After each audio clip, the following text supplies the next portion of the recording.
Hello दोस्तों, नमस्कार। आज है 2 जून। न्यूज़ टुडे में आप लोगों का स्वागत है।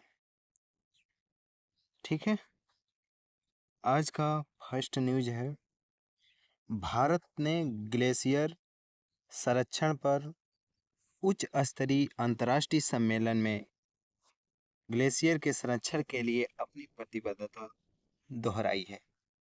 आगे देखते हैं।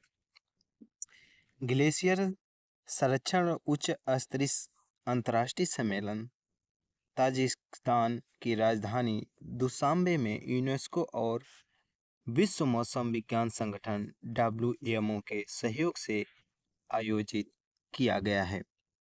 आपको मैं बता दूं, ग्लेशियर क्यों महत्वपूर्ण है। तो आप जान सकते हैं कि ताजे जल का स्रोत अक्सर देखा जाता है।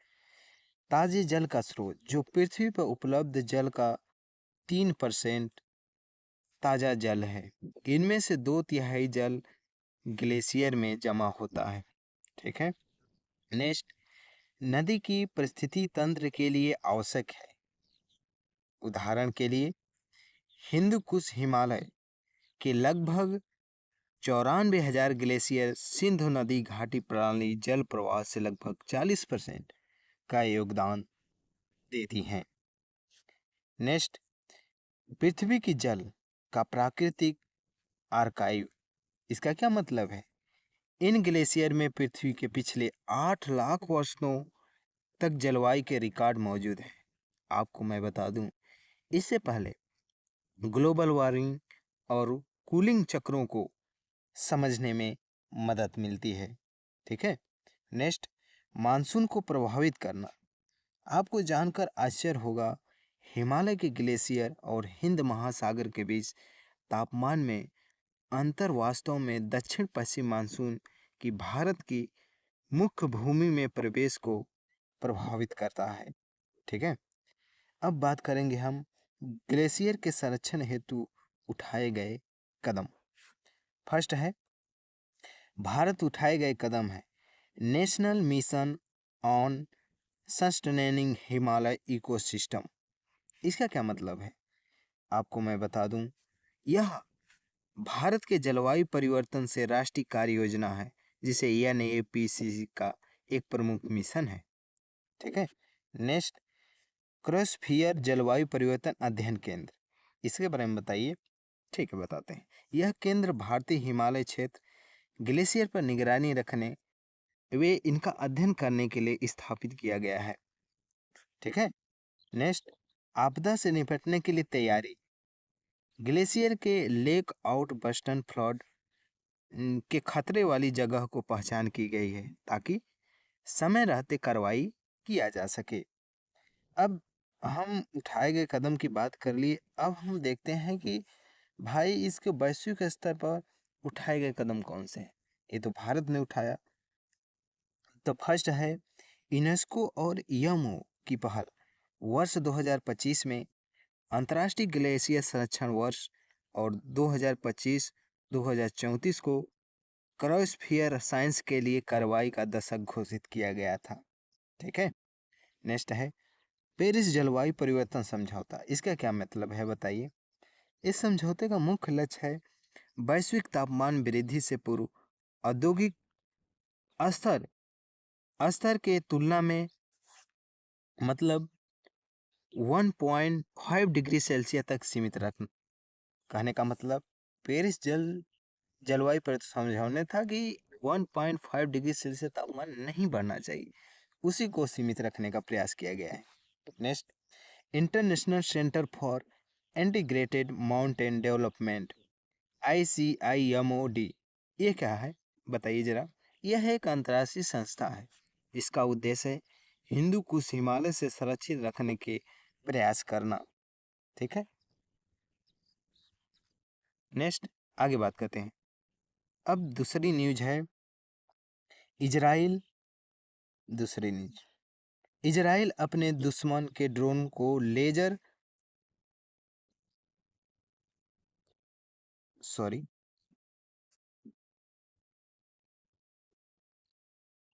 इजराइल अपने दुश्मन के ड्रोन को लेजर हथियार से मार गिराने वाला पहला देश बन गया। ओह! अक्सर सुना जाता है कि भाई ड्रोन को रोकने के लिए बड़ी-बड़ी मिसाइलों का प्रयोग किया जाता है, लेकिन इजराइल ने ऐसा कारनामा करने वाला पहला देश बन गया है, जो कि दुश्मन के ड्रोन को लेजर हथियार से मार गिराया है। चलिए देखते हैं, मज़ेदार है। इजराइल यह अभूतपूर्व सफलता गाज़ा में जारी संघर्ष मिली है। इजरायली वायुसेना एयर डिफेंस एयरे ने लेजर हथियार वायु रक्षा प्रणाली प्रोटोटाइप का उपयोग करके आधुनिक युद्ध तकनीकी में एक ऐतिहासिक उपलब्धि हासिल की। इस प्रणाली ने आयरन बीम सिस्टम का अनुकूलित संस्करण बताया जा रहा है। आयरन बीम क्या है, ये जरा हमको समझाइए। तो बिल्कुल समझाते हैं। इसे हम हिब्रू भाषा में मगेन ओर के नाम से भी जाना जाता है। इसे हम राफेल एडवांस सिस्टम ने विकसित किया है। ठीक है। और यह बताया जा रहा है कि यह 100 किलोमीटर की श्रेणी की high energy laser weapon system है, जो एक प्रकार का डायरेक्टेड एनर्जी वेपन है। ठीक है। जो हथियार प्रणाली के किसी भी लक्ष्य को निष्क्रिय या नष्ट करने की गतिज ऊर्जा के बजाय इलेक्ट्रोमैग्नेटिक या पार्टिकल टेक्नोलॉजी की संकेंद्रित ऊर्जा का उपयोग करता है। मजेदार है ना। चलिए नेक्स्ट। यह प्रणाली कई प्रकार से खतरों को निष्क्रिय कर देती है, जैसे कि rocket, artillery, mortar, cruise missile, drone इत्यादि। ठीक है। अब एक्चुअली मैं बताऊं EHELW से इसका प्रमुख लाभ क्या है। लाभ तो है भाई। यह सटीक निशाना, यह प्रणाली लगभग 10 किलोमीटर तक दूरी लक्ष्य अत्यधिक सटीकता से निशाना बनाकर नष्ट या निष्क्रिय कर देती है। इससे जान माल और पर्यावरण को कम नुकसान पहुंचता है। अच्छा है। Environment free. नेक्स्ट। विविध प्लेटफॉर्म के संचालन संभव को बहुस्तरीय रक्षा प्रणाली के तहत प्लेटफॉर्म और प्रणालियों के साथ आसानी से एकीकृत किया जा सकता है, या फिर अकेले स्टैंड अवलोकन की संचालन भी किया जा सकता है। ठीक है। आगे बात करते हैं। नेक्स्ट है किफ़ायती। मतलब कहने का मतलब है कि लक्षित हथियार को इंटरसेप्ट करने की औसत लागत शून्य है। ओ। अन्य लाभ क्या है। यह प्रकाश की गति के लक्ष्य को निशाना बनाती है। कहने का मतलब ये प्रकाश की गति जितनी तेज चलती है उससे लक्ष्य बना लेती है। रक्षा प्रणाली और नागरिक प्रभावी सुरक्षा प्रदान करती है। अब हम जरा देख लेते हैं EHELW की कमियां क्या हैं। तो हमने लाभ देखा, कमी क्या है। आपको मैं बता दूं, थर्मल सीमाएं। ये क्या होता है बताइए। इस मैगजीन क्षमता कम होती है, इसलिए लगातार शॉट के बाद ज़्यादा गर्म हो जाने के कारण सिस्टम को ठंडा होने तक इंतजार करना पड़ता है।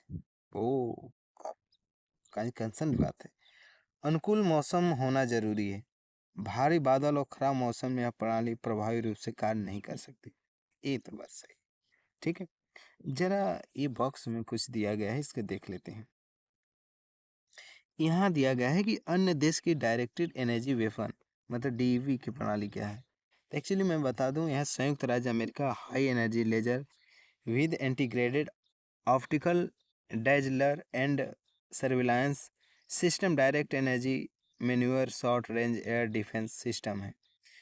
चीन ने हैरिकेन 3000 साइलेंट हंटर। अच्छा।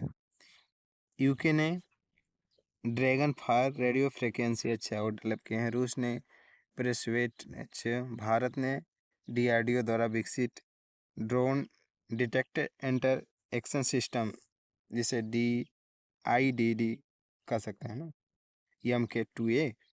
ठीक है। चलिए अब नेक्स्ट न्यूज देखते हैं। दो न्यूज हमने देखा। तीसरी न्यूज है। तीसरी, भारत की राष्ट्रीय कंप्यूटिंग क्षमता 34,000 CPU को पार कर गई है। यह क्या है। यह आपको मैं बता दूं, तो इस उपलब्धि से भारत मतलब इंडिया AI मिशन को बल मिला है। इंडिया AI मिशन के तहत विकसित किया जा रही विस्तारित कंप्यूटिंग क्षमता साझा आर्टिफिशियल इंटेलिजेंट AI प्लेटफॉर्म प्रदान करेगी, जिसे प्रशिक्षण और इंटरफेरेंस के लिए आवश्यक है। यह भारत की दृष्टि से उपयुक्त स्वदेशी फाउंडेशन मॉडल विकसित करने के लिए अहम है। इंडिया एआई मिशन के बारे में क्या? शुरुआत में इस मिशन की शुरुआत 2024 में केंद्रीय इलेक्ट्रॉनिक सूचना प्रौद्योगिकी मंत्रालय द्वारा की गई है। उद्देश्य क्या है? इस मिशन का उद्देश्य है कंप्यूटिंग संसाधन तकनीकी जो सबकी पहुंच सुनिश्चित करना, डेटा गुणवत्ता में सुधार करना और स्वदेशी एआई क्षमताओं को विकास करके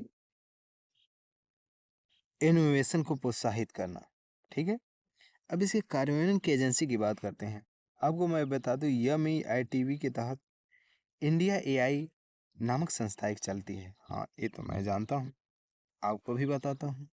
इंडिया एआई मिशन के 7 स्तंभ पिलर्स निम्नलिखित हैं, मतलब निर्धारित किए गए हैं। फर्स्ट है इंडियाई कंप्यूटिंग, मतलब इसका क्या मतलब है? इससे पहले मौजूदा 18,417 सूचीबद्ध ग्राफिक्स प्रोसेसिंग यूनिट मतलब जीपीयू अतिरिक्त हाल ही में 15,916 जीपीयू को जोड़ा गया है। ओह, दूसरा क्या है? इंडिया एआई इनोवेशन सेंटर, इसके बारे में थोड़ा बताइए कि इनोवेशन सेक्टर क्या है? मतलब कहने का मतलब है कि स्वास्थ्य देखभाल, कृषि, साधारण सर्जों के लिए नई प्रणाली 3 एन उत्कृष्ट केंद्र सेंटर एक्सलेंस की स्थापना की गई है। अच्छा, ये बात है। तीसरा है एआई डेटा सेट प्लेटफॉर्म, ये क्या है? एआई कोर्स मतलब अब तक 367 डेटा सेट अपलोड किए जाते हैं। ओ, नेक्स्ट है इंडिया एआई एप्लीकेशन डेवलपमेंट पहल। ठीक है, मतलब एप्लीकेशन डेवलप करना, जैसे एआई मॉडल नामक भारतीय भाषाओं में प्रशिक्षित किया जाना, ये सब। नेक्स्ट है इंडिया स्टार्टअप फाइनेंसिंग, इसका क्या मतलब है? भारत ने स्वदेशी फाउंडेशन मॉडल विकास के लिए 3 नए स्टार्टअप की पहचान किया है। ठीक है, नेक्स्ट एआई फ्यूचर स्किल, भाई एआई में स्किल को डेवलप करना। नेक्स्ट है सुरक्षित और विश्वसनीय एआई, मतलब कहने का मतलब यह समाज के लिए और आने वाली पीढ़ियों के लिए सुरक्षित रखे। ठीक है, अब हम एआई मॉडल के विकसित के लिए चुनौतियां क्या हैं? हमने प्रॉफिट लॉस देखा, तो चुनौतियां तो भी हो सकती हैं, बिल्कुल। चुनौतियां हैं, फर्स्ट है कंप्यूटिंग इंफ्रास्ट्रक्चर की स्थापना के लिए बड़ी मात्रा में निवेश की आवश्यकता होती है।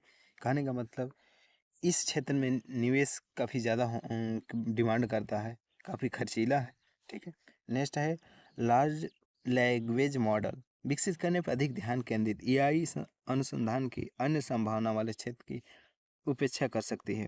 ठीक है, नेक्स्ट है पहले के एआई मॉडल्स के समान एक एआई मॉडल सुरक्षित और पारदर्शी पूर्वाग्रह परिणाम देने से जुड़ी चिंताएं भी मौजूद हैं। हाँ, ये तो है। नेक्स्ट है उच्च मात्रा कार्बन उत्सर्जन, अक्सर देखा जा सकता है कि भाई एआई मॉडल विकास और संचालन में अतिरिक्त ऊर्जा की आवश्यकता है, कहते हैं मतलब एनर्जी की।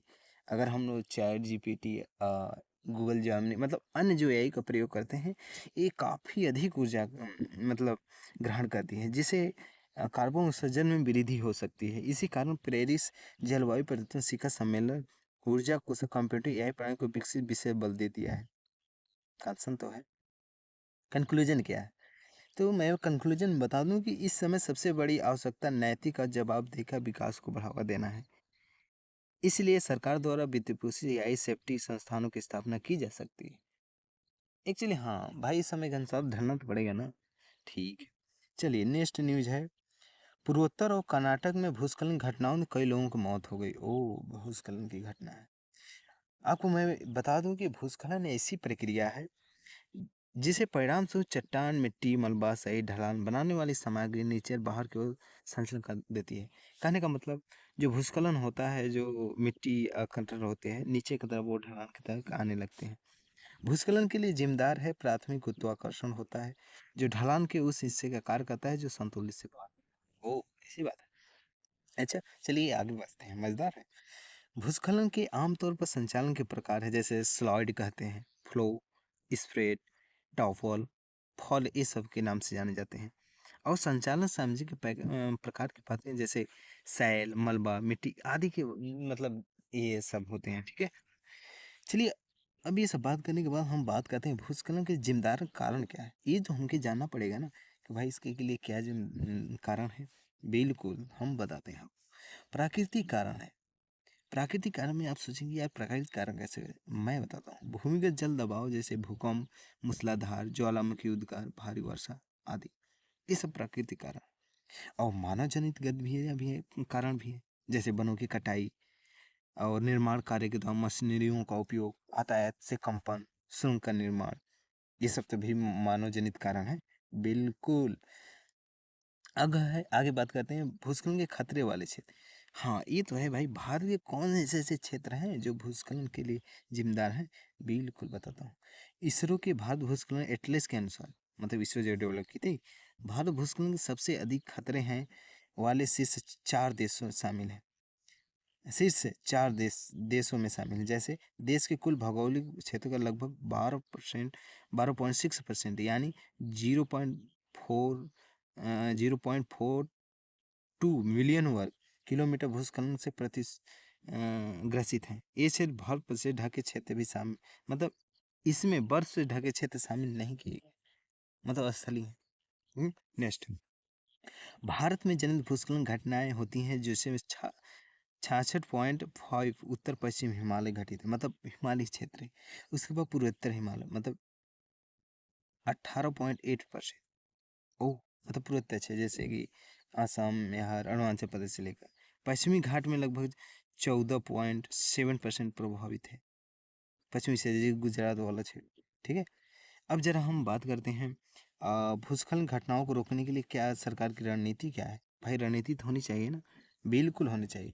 फर्स्ट है राष्ट्रीय भूस्खलन जोखिम प्रबंधन रणनीति 2019।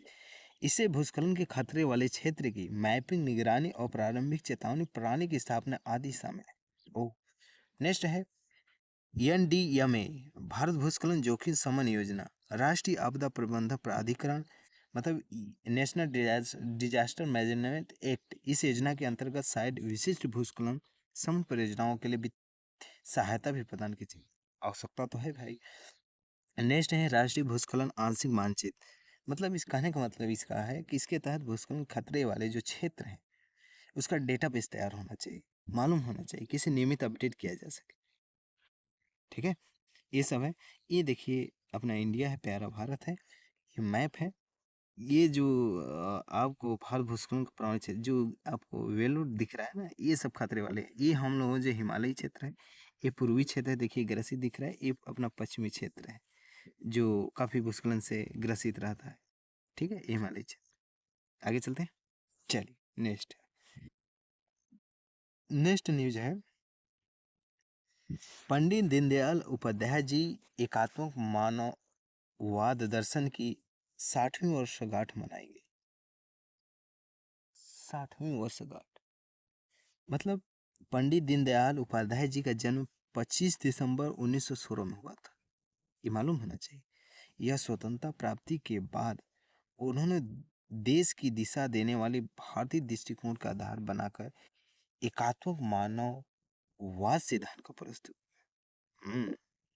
इंटरेस्टेड, जानने में काफी अच्छा लगेगा। एकात्मक मानववाद क्या है, चलिए बताता हूँ।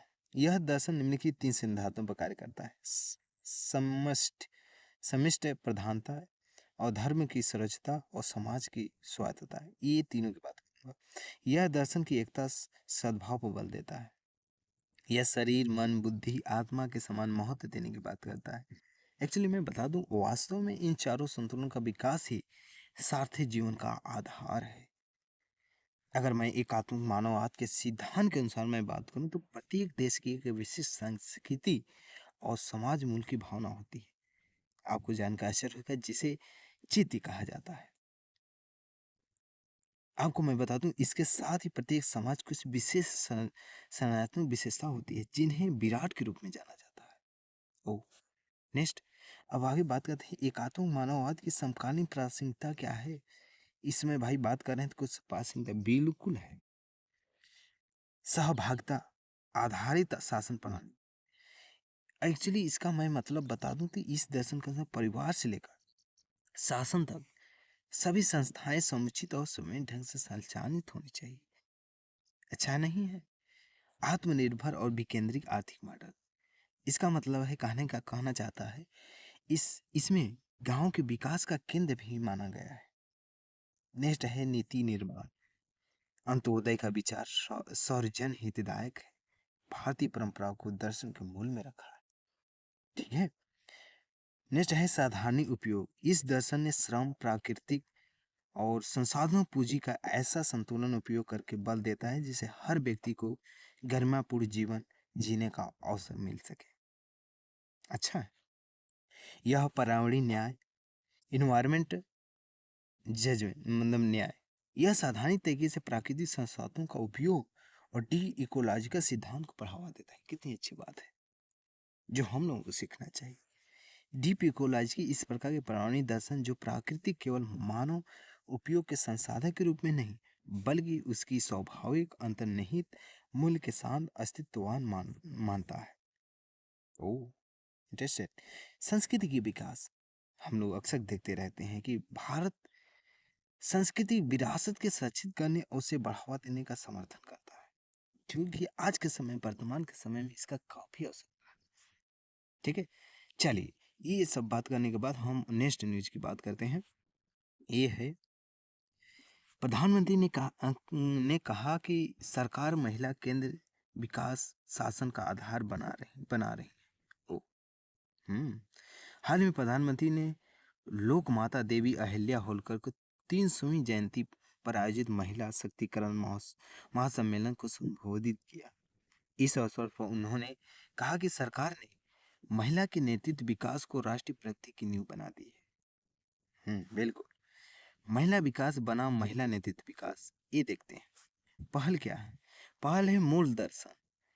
महिला विकास कल्याणकारी योजनाओं में महिलाओं के केवल महिलाएं लाभार्थी महिलाएं के बदलाव की सक्रिय भागीदारी नेतृत्व होती हैं। उद्देश्य क्या है। महिलाओं की सुविधाएं प्रदान करना और नेतृत्व भूमिका के लिए महिलाओं को सक्षम बनाना।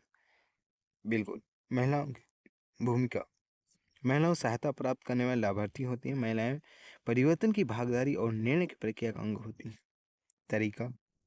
योजनाओं को लाभ सरकार ने लाभार्थी तक पहुंचाना, जैसे टॉप डाउन अप्रोच, जैसे आश्रय के लिए सहायता, जमीनी स्तर पर महिलाओं की भागीदारी, उन्हें नेतृत्व प्रदान करना, स्वामित्व अधिकार देना। ठीक है। चलिए नेक्स्ट बात करते हैं। नेक्स्ट है कि मतलब समाज के लिए महिला नेतृत्व विकास का महत्व। आर्थिक शक्तिकरण। ठीक है। जो राष्ट्रीय परिवार स्वास्थ्य के अनुसार लगभग 30% तक वृद्धि है, जैसे लैंगिक समानता को बढ़ावा देता है। भारत में जीडीपी का लगभग 30% तक वृद्धि संभव है।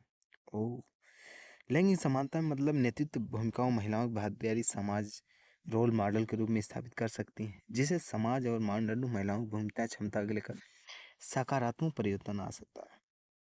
उदाहरण के लिए मैं बता दूंगा आपको, ऑपरेशन सिंदूर ही तत्कालीन ऑपरेशन सिंदूर अभियान के दौरान कर्नल सोफिया और कुरैशी और बिग कमांडर व्योमिका सिंह ने नेतृत्व भूमिका ने महिलाओं के बारे में सोच को बदलाव लाकर बहुत लोगों को प्रेरित किया। एग्जाम्पल काफी अच्छा है। समावेशी विकास यह आर्थिक, सामाजिक और राजनीतिक प्रगति को शासन के सभी स्तरों सक्रिय प्रोत्साहित करता है। साथ ही शासन व्यवस्था महिलाओं की क्षमता को प्रभावी रूप से उपयोग करता है। खादी क्षेत्र 80% से अधिक कारीगर महिलाएं हैं, जब रेशमी उत्पादन से जुड़े कुल कार्यबल का 50% से अधिक महिलाएं। ठीक है। चलिए, ये सब बात करने के बाद अब हम अन्य सुर्खियों में रहे नीच की बात करते हैं। पहला है एशियाई बैंक। एशियाई bank Asian development bank Bharat में शहरी बुनियादी ढांचे को मजबूत बनाने और मेट्रो नेटवर्क विस्तार के लिए और $10 अरब वित्त पोषण की प्रतिबद्धता जताई। इसके अतिरिक्त एशियन डेवलपमेंट बैंक भारत में अर्बन चैलेंज फंड के तहत निजी निवेश को बढ़ावा देने के भी सहायक कार्य करता है। अगर हम एशियाई बैंक के बारे में जाने तो यह संगठन एशिया प्रांत क्षेत्र में समावेशी, मजबूत, चुनौती को सहने, सचेत और सतत विकास को प्रोत्साहित करता है।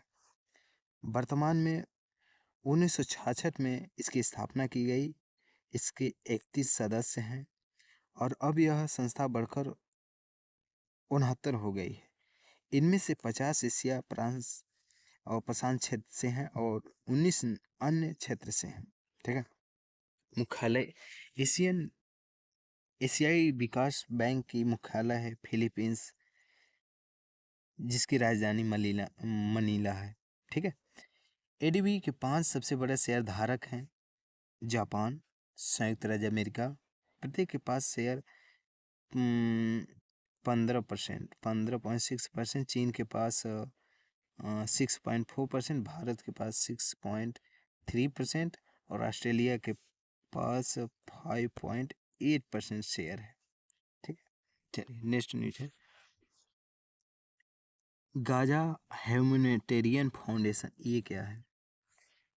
ये है संयुक्त राष्ट्र। कुछ अधिकारियों ने हाल ही में आरोप लगाया कि संयुक्त राज्य अमेरिका और इजराइल द्वारा समर्थित गाजा ह्यूमैनिटेरियन फाउंडेशन का गठन शायद के नाम पर गाजा के भुखमरी को छिपाने के लिए कहा गया।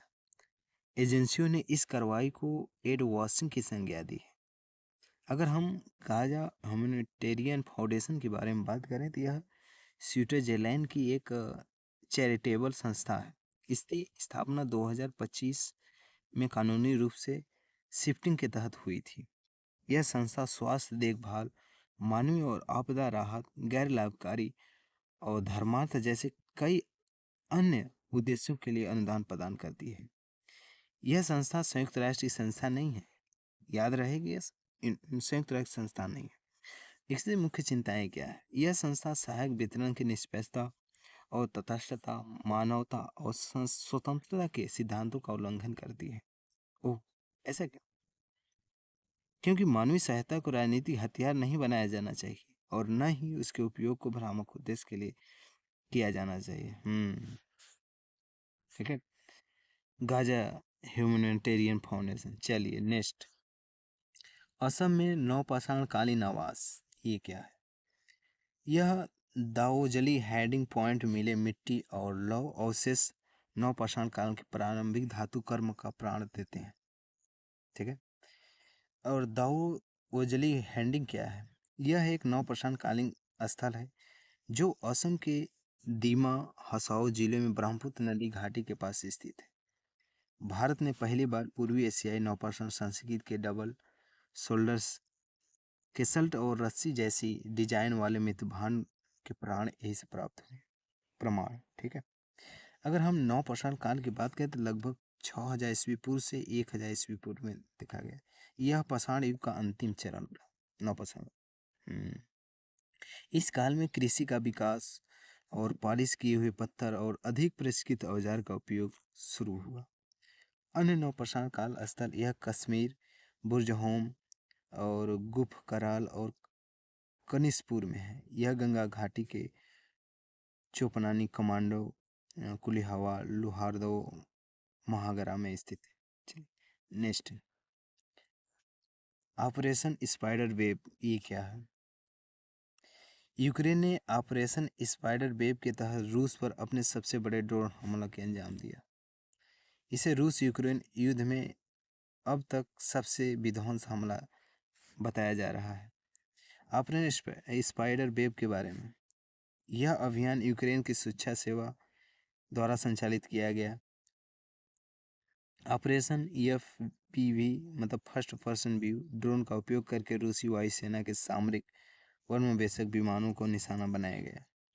इस ऑपरेशन के तहत 4 प्रमुख रूसी एयरबेस पर हमले की योजना बनाई गई। उनमें से एक था साइबर इर्कुत्स्क क्षेत्र की Belaya airbase. Remote person view drone क्या होते हैं?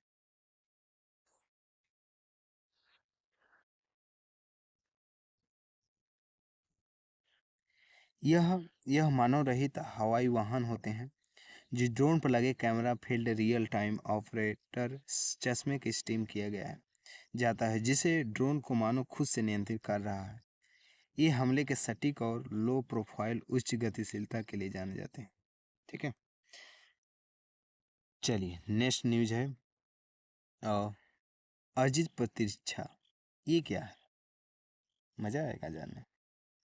यह विश्व स्वास्थ्य संगठन के मुख्य वैज्ञानिक ने कहा कि पिछले कुछ वर्षों में लोगों में जो रोग प्रतिरोधक क्षमता विकसित हो रही है, इसके कारण कोविड-19 के डरने की आवश्यकता नहीं है।